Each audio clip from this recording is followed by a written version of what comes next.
Well, that shoot-to-kill order has been subject of discussion. It has provided fodder for talks by leaders in Elgeyo Marakwet and Baringo counties. That order was given by the Deputy President. Of course, many have termed it as unconstitutional and illegal, and he does not have any jurisdiction whatsoever to come up or to make such pronouncements. But, of course, this is the run-up to a wave of the insecurity situation, a wave of attacks that have been happening in Baringo. So many people have lost their lives so far. Hundreds have been displaced as they flee their areas to, of course, as they flee their areas to try and get to safer places. But we will be getting back to that. Elvis Kosgei is trying to sort out that link, and he will be giving us more details on the same. Remember, we will also be speaking to the Kenya National Police Service spokesperson, Charles Owino, on the happenings in Baringo County and that shoot-to-kill order by the Deputy President and whether or not they will be abiding by it. And, of course, we will be getting back to that. Now, the National Council of Churches of Kenya this morning met members of the Independent Electoral and Boundaries Commission. It is a meeting that comes just 159 days to the August election and in the wake of questions on IEBC's preparedness for the poll. Nick Wambua is there for us, and we'll definitely be speaking to him later on. But let's cross over there and listen in to what's happening. We exercise their democratic rights. So, Canon, I thank you very much, and I thank viongozi wa NCCK na wazee kwa kunisikiza, na ningependa kumuita ofisa wangu achangie kidogo ili tuweze kuelewana hata na zaidi. Karibu. Asante sana. Maswali itakuja baadaye ofisa akimaliza. You can sit. Thank you very much. Archbishop, General Secretary of NCCK, other church leaders, na wazee wa kanisa, hamjamboni. Mungu ni mwema na kila wakati. Kwa jina naitwa Dominic Kisavi. Mimi ni ofisa wa polisi na nimekuja hapa ndio niweze kusaidiana na mkubwa wangu, Inspector General wa polisi ya kitaifa, tuweze kuwaeleza kinangananga ni vile tumejitayarisha kuhakikisha kwamba wakati mnapiga kura mtakuwa na usalama wa kutosha. Lakini labda ningetaka kuwakumbusha kwamba isipokuwa nimesikia General Secretary akitupatia challenge, kwa sababu wakati mwingine tulikaa kama tumeshtuka kwa vile tuliona ukatili katikati ya wananchi wa Kenya ukifanyika hadharani. Usalama ni jukumu ya kila mwananchi, kwa sababu vile tunasema kidemokrasia, serikali ni yangu na ni yako. Pia usalama ni wa kila mwananchi. Police do not operate in a vacuum. Tunafanya kazi na wananchi na tunafanyia kazi na wananchi kwa sababu mshahara yetu inatoka kwenyu, sio kweli? Kwa hivyo ofisa wa polisi yoyote hayuko hapo kukutawala, ako hapo kukuhudumia, na hiyo ndio kazi yetu. So kwa sababu Inspector General ameongea mengi karibu kumaliza hiyo presentation, nitaongeza yale labda ameacha nifafanue kwenu. Na kwanza kabisa ningetaka wale waelewi lugha ya Kimombo, kwa Kiingereza nasema blessed are the peacemakers for they shall be called sons of God. Hiyo ni Matthew chapter 5 verse 9. Wamebarikiwa wale wanaeneza amani, kwa sababu wataitwa watoto wa Mungu. Ni kweli? Na ni nyinyi na ni sisi, si ndio? Sisi kama polisi tukiweza kueneza amani, tutakuwa watoto wa Mungu na nyinyi pia.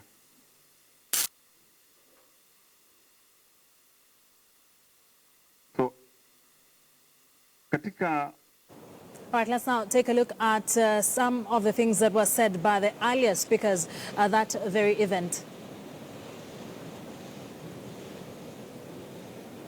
My question is, with the staff, the IEBC staff at the places, most of them, as it had been indicated earlier, that out of the 108 cases, in all cases, the IEBC were indicted or impeached.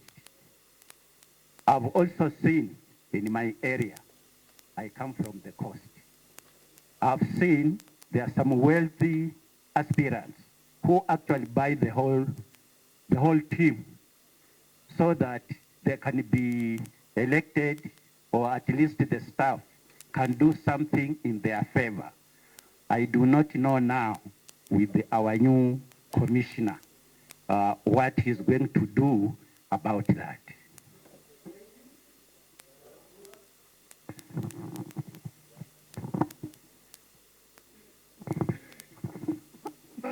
Asante sana, General Secretary. Mimi nataka kusema kitu kidogo kwa ndugu yangu Chebukati, na nitazungumza kidogo tu kwa sababu Chebukati swali. Okay, nauliza hivi ama ninasema hivi, ndugu Chebukati, unajua ya kwamba siasa ya Kenya ni ajabu sana, na huko Western tumekuwa tukisungumuza mambo yako wewe kama kijana wetu. Tunajua ya kwamba give me time. Wacha nimalize. Basi wewe ni kijana wetu, na tuna hakika sisi tumekuja hapa na wazee wa Luya na tumekupata. Asante sana. Nataka kukuuliza hivi, unajua ya kwamba umechaguliwa kwa njia mbili. Njia ya kwanza, wewe ni msomi. Njia ya pili, umechaguliwa kwa sababu Waluya ndio watu ambao wanaweza kutumiwa kwa njia yote. Nakuuliza hivi, ndugu Chebukati, utakuwa kama Yohana na Herode? Utakuwa kama Nathan na David? Ukikuwa hivyo, I'm telling you, your name will remain in the annals of history. Mimi nakwambia kama your brother. I want to ask the forum to know that women are around, so give us time also to participate in this forum. Okay, mimi swali langu Mr. Chebukati ni kuwa mambo na party primary elections zenye ambazo sitafeed IEBC. Wakati ambapo tutafanya hizi ambazo tutazifanya mwezi wa 4 ama wa 5, hao ndio watakupatia the right candidate to contest. Sasa ninauliza, because now the political parties imekuwa corrupt hapa ground na watu wananugunika katika ground. By the way, I come from Laikipia County, ambapo pengine the Jubilee headquarter wamepata mara 2 officials ambao karatasi mara 2. Moja ilikuwa ya wananchi, ingine ilikuwa ya politician. Sasa mambo kama hayo utayafanya aje kwa Jubilee na kwa NASA na zingine zote? Asante.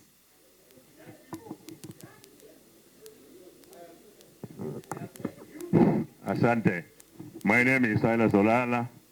I wanted to ask the chairman, it has been made very clear in some areas that you are going to manage the primary nominations, that it will be done by the IEBC. Is it correct, or this is an allegation? Are you going to manage the primaries? That is the nominations. That is my question. There is the issue of credibility of IEBC. You know, credibility, you can't say yourself, I'm credible. It is the people who see you, who see what you're doing, that say this person is credible. We want to do the right thing within the law, and we are doing the right thing within the law. We want to carry out this election. We want all systems in place. We want all processes to happen, and we shall leave it to the Kenyan people to judge us. But All right, that is a conference on election preparedness. There speaking was IEBC chairperson Wafula Chebukati. But at this point, let's take a short commercial break. Coming back, we'll be having that discussion. That is our top story. The insecurity situation in Baringo and Elgeyo Marakwet counties. And speaking to us in a studio is a police spokesperson, Charles Owino. And we'll also be going down to Elgeyo Marakwet, where Elvis Koskei will be giving us an update on what exactly is happening there. So don't go too far. This is KTN News Desk. Welcome back. You are watching KTN News Desk. Many thanks for staying with us. Let's now go back to our top story of the hour. A section of leaders from Pokot and Baringo County have protested against the shoot-to-kill orders issued last Friday to help end the current wave of insecurity in Baringo. The leaders at the same time expressed concern over the recruitment of more than 500 National Police reservists, saying the move would escalate the wave of killings in the region. The leaders have also accused Deputy President William Ruto of taking sides in the conflict and asked President Uhuru Kenyatta to take charge of the situation. They claim the operation to flush out bandits was targeting one community and could trigger more violence if implemented. To keep us up to date with that, let's now speak to our reporter Elvis Koskei, who's joining us live from Elgeyo Marakwet County. Elvis, we linked up just a few minutes ago. You were giving us the general feeling on the ground. There's been so much happening in the past 2 weeks in that area. The shoot-to-kill order, the commissioning of more than 250 reservists. Do residents feel that this is enough? Do they feel safe now? Thank you, Akisa. Amid criticism from section of West Pokot leaders, here in Elgeyo Marakwet County, the feeling is different. Residents and other leaders feel that the shoot-to-kill order that was issued by the Deputy President on Monday, when he said that the government will protect each and every police officer that is discharging his mandate as it is bounded in the Constitution. They say that that shoot-to-kill order may restore normalcy or will be able to return normalcy in the region. So I've been able also to talk to some of the security officers on the ground, and they say there is a relative calm amid the tension that we saw earlier last week in the region.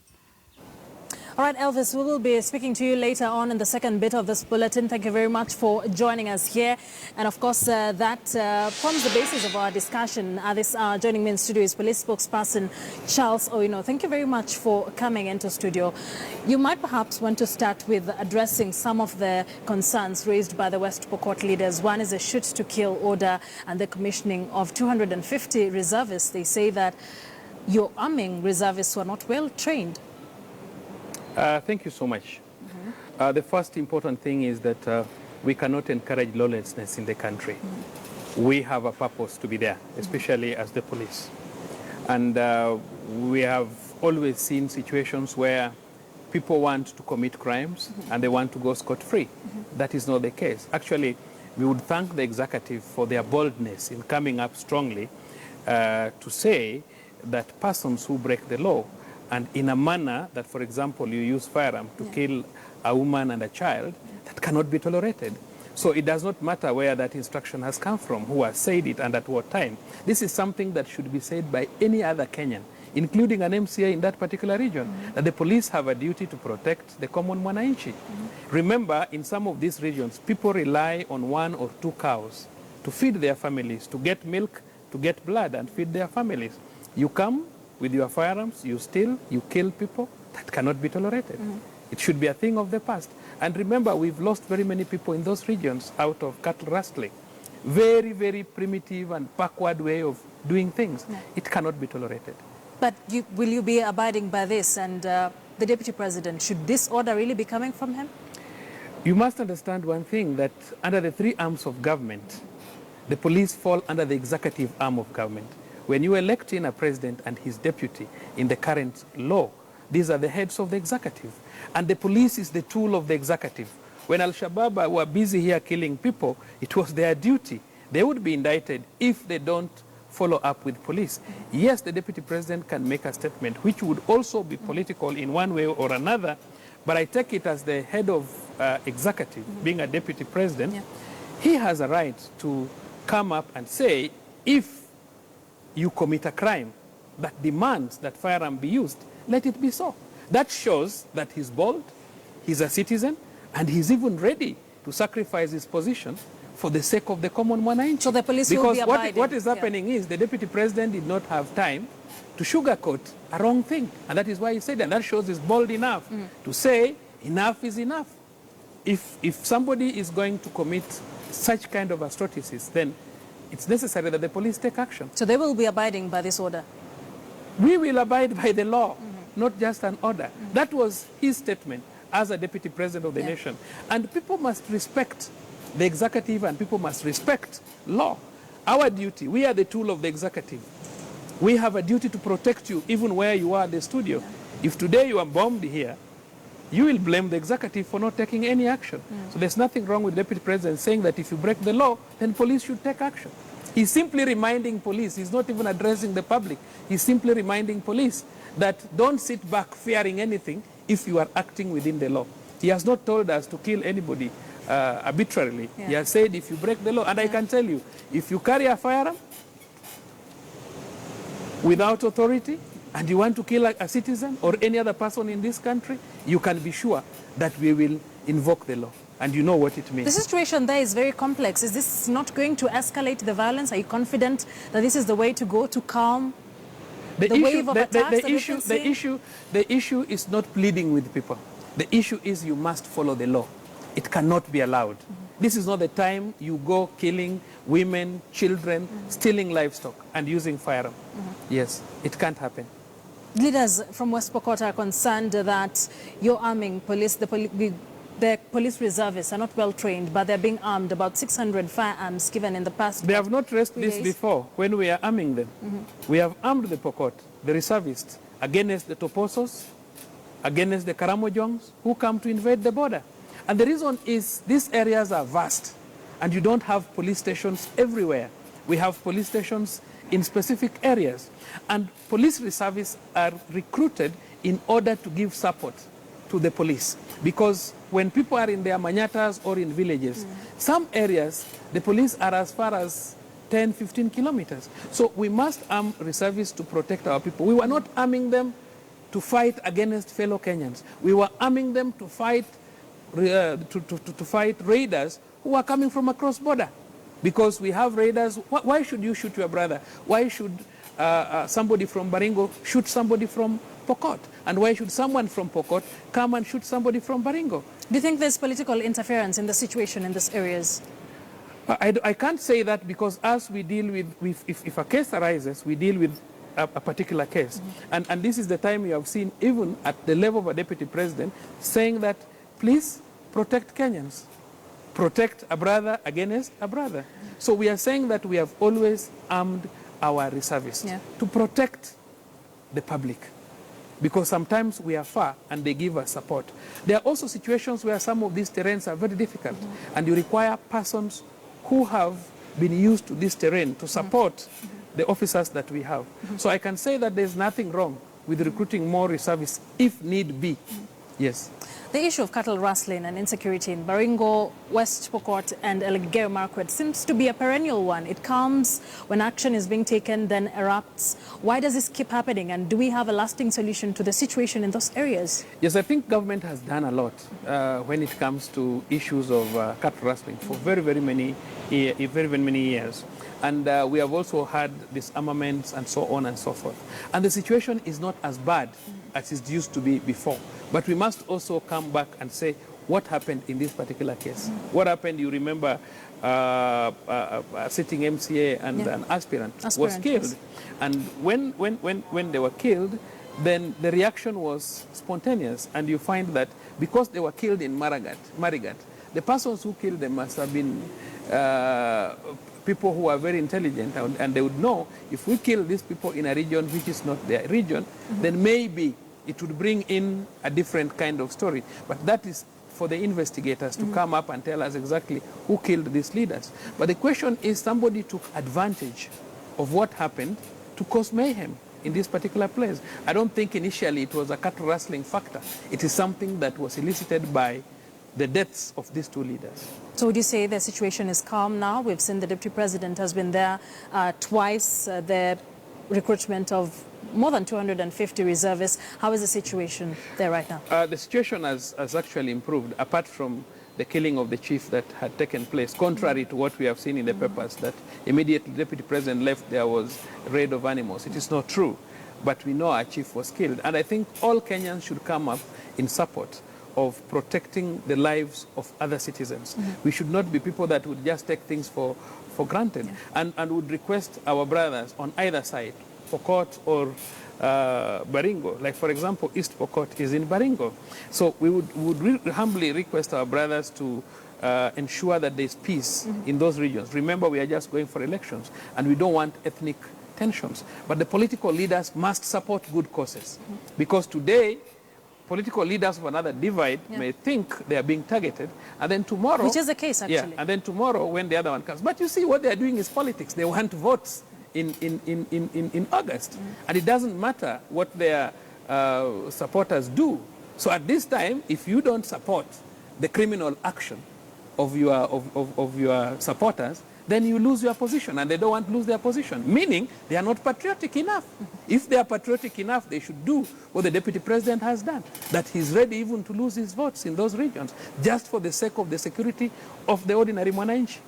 So those leaders who are supporting criminality are simply cowards. They are simply supporting those people, knowing very well that the support they are giving is wrong, because they are looking for votes. All right. Yes. Thank you so much for speaking to us on KTN News Desk. Charles Owino, spokesperson of the police. Thank you very much for coming in. We close it on KTN Home, but do remember, we continue with this bulletin on KTN News. The second bit of it, we will be speaking to Dr. Mercy Korir, see if there's any light at the end of the tunnel for the doctors to reach a deal with the government. We'll also be going back to Elvis Koskei, get a feel of what the Wananchi on the ground are saying, and much more here on KTN News Desk. Our sign language interpreter has been Maresha Owiti, and I am Akisa Wandera. See you in a bit.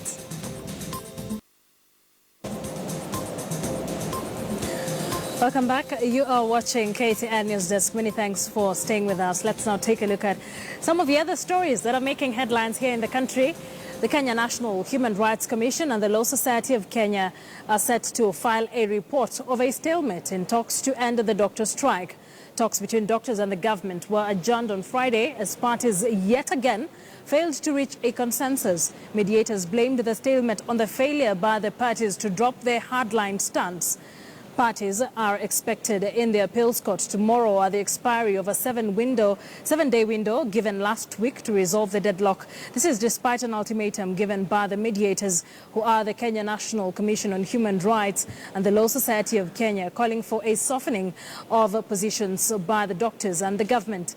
The doctors say they are frustrated and dismayed at the government has refused to improve the offer it gave to the health workers. But the government has said implementing what the doctors want will cost as much as the entire national budget. The talks were granted 7 days after the appeal court judges Fatuma Sichale, Hannah Okwengo and Kantai Ole Sankale allowed the request by the mediation team to finalize on the negotiations. The 7 days are given elapsed today. Let's now speak to our reporter, health reporter, Dr. Mercy Korir, now joining us via way of phone. Dr. Mercy, the 7-day window elapses today. We have seen so many times these talks have elapsed. Is there any hope that by the end of today or tomorrow there would be something different from what we've witnessed for the past 3 months? Good afternoon, Akisa. Well, these talks have been very unpredictable, because every day comes with its own different challenges, with its own new findings. And as of today, what we know officially is that there is a stalemate between the government and the doctors, as per the mediators, that is the Law Society of Kenya and the KNHCR, Kenya National Commission on Human Rights. That was as of Friday.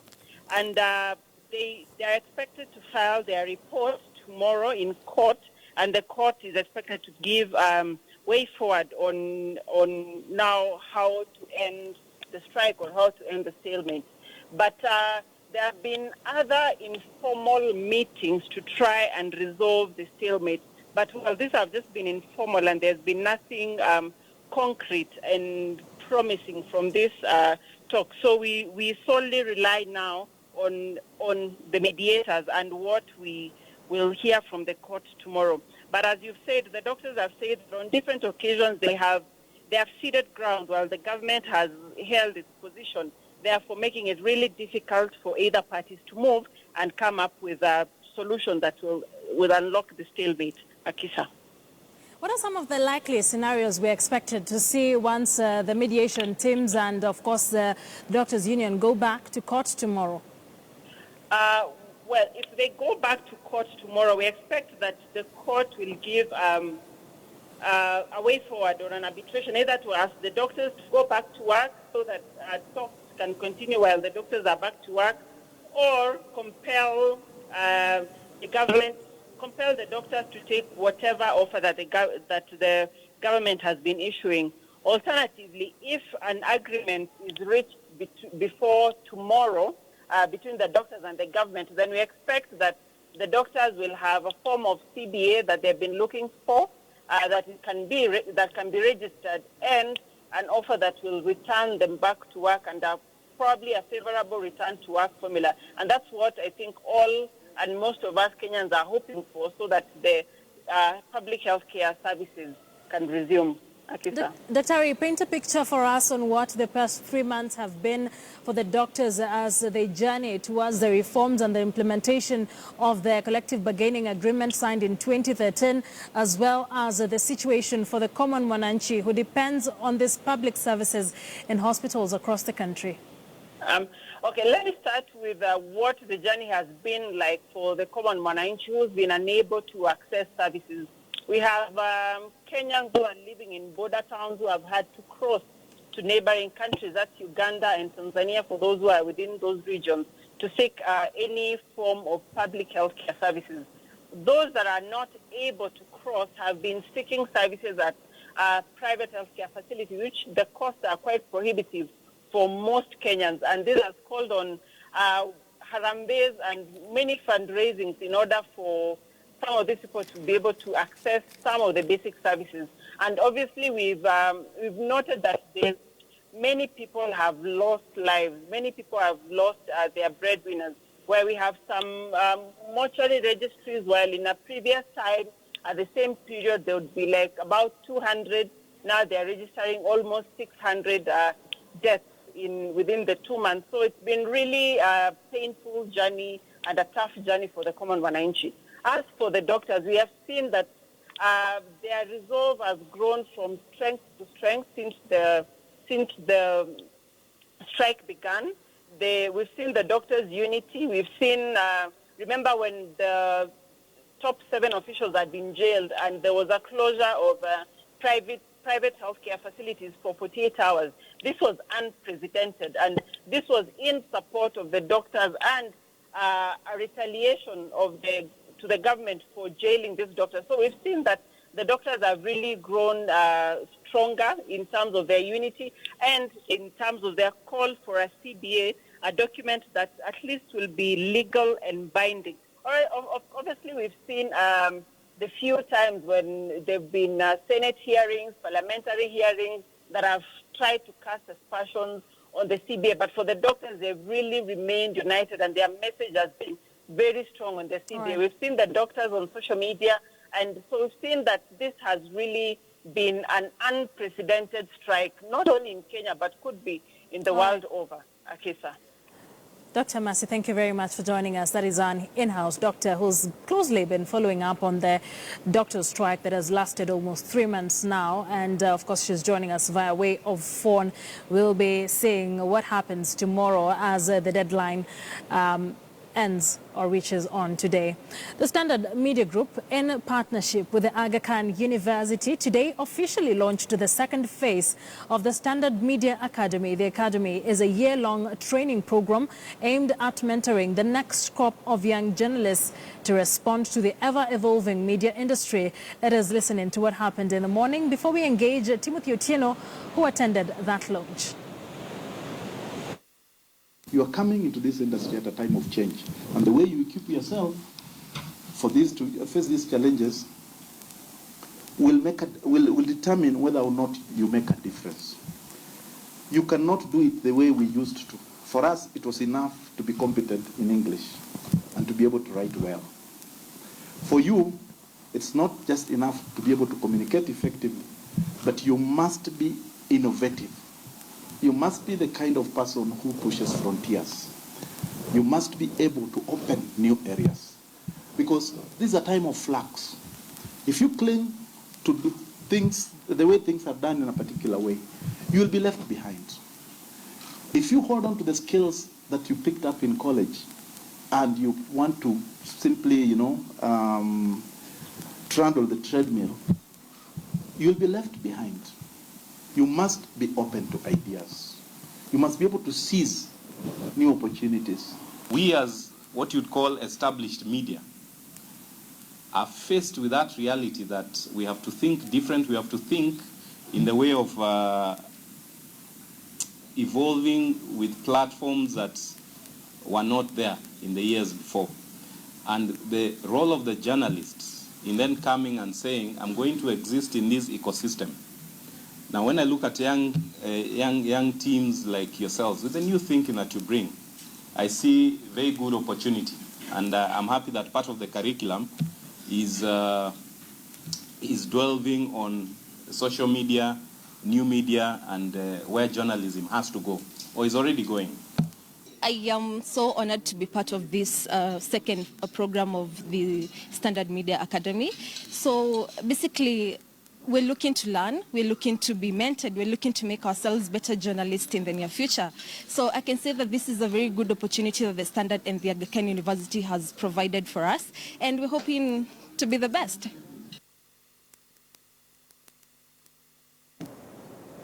Well, definitely nurturing a new crop of journalists in this ever-evolving industry. We wish them well. All right, let's now get into politics. Leaders from the National Super Alliance concluded their two-day tour of the Meru and the Tharaka Nithi regions, asking residents to bank on NASA to deliver desired changes. Let's listen in to what some of the leaders had to say during that tour before we get into a discussion with political analyst Dunstan Omari. Kenya kuunganisha Wakenya wote kama kitu kimoja. Wakati hii kuna ubaguzi wa ukabila.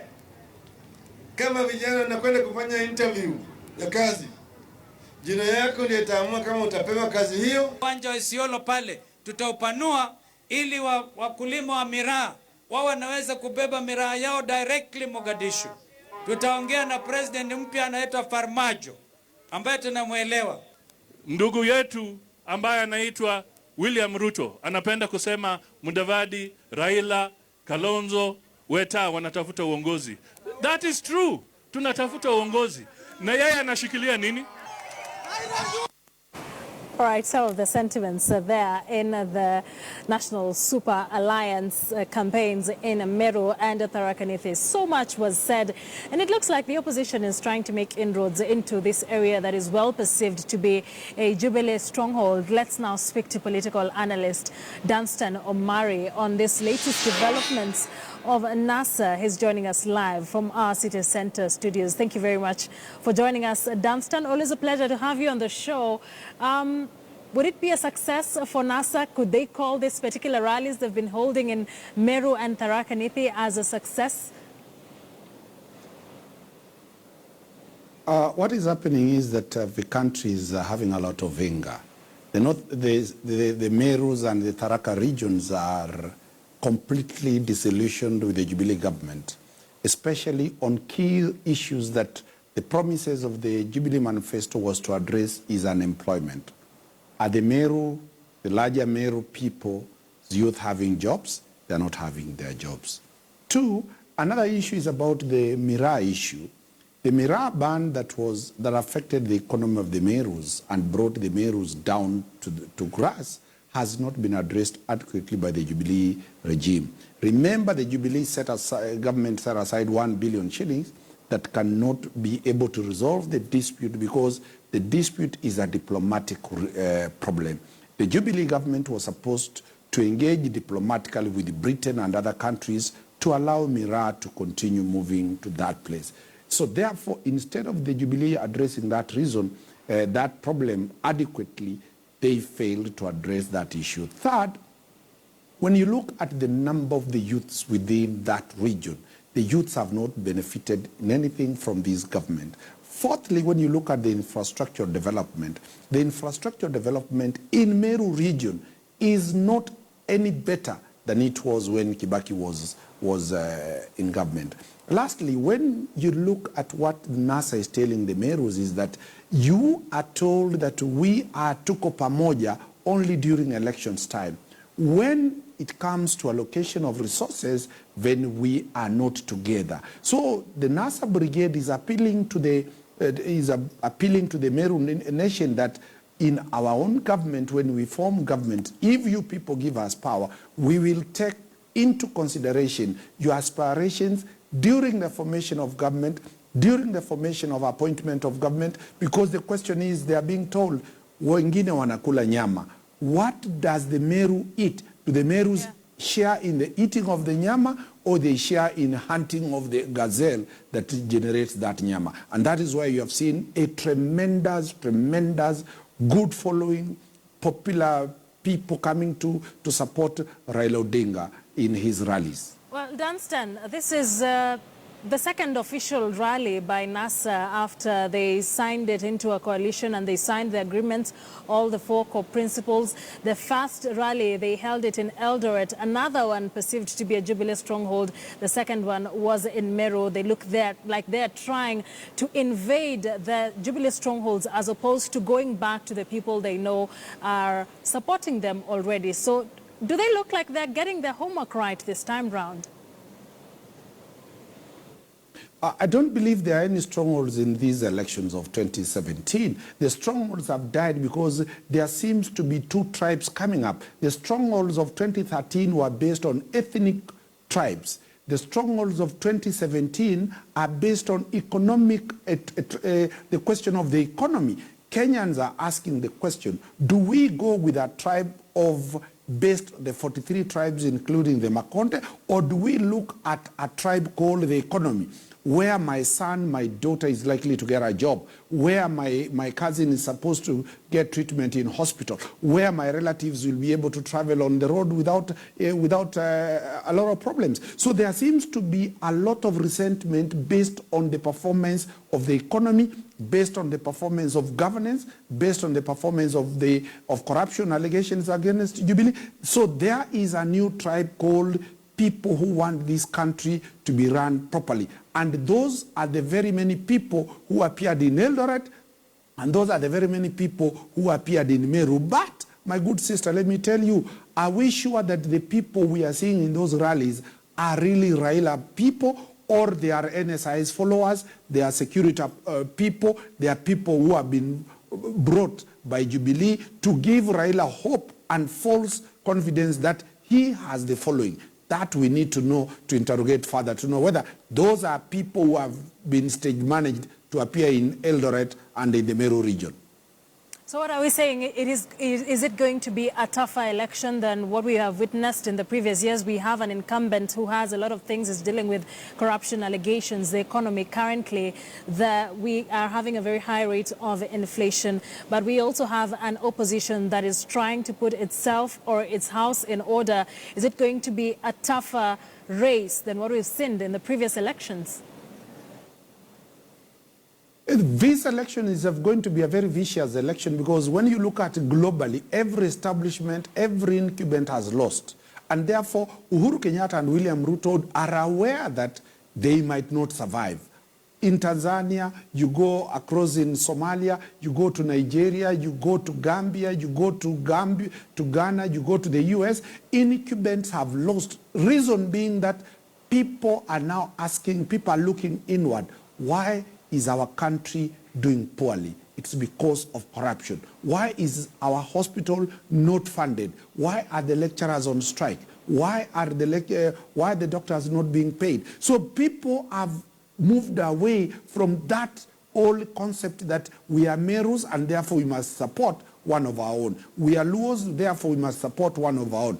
It is now a trend globally that people are voting against establishment. Therefore, Jubilee's chances of regaining power are completely becoming narrower and narrower. But as I've said, you cannot totally disregard the incumbency. He can use state resources. But the question is, the courts have also become very, very categorical that they want a fair, credible, and good election. The IEBC in place this time, remember, rigging is not a strategy for the 2017 election.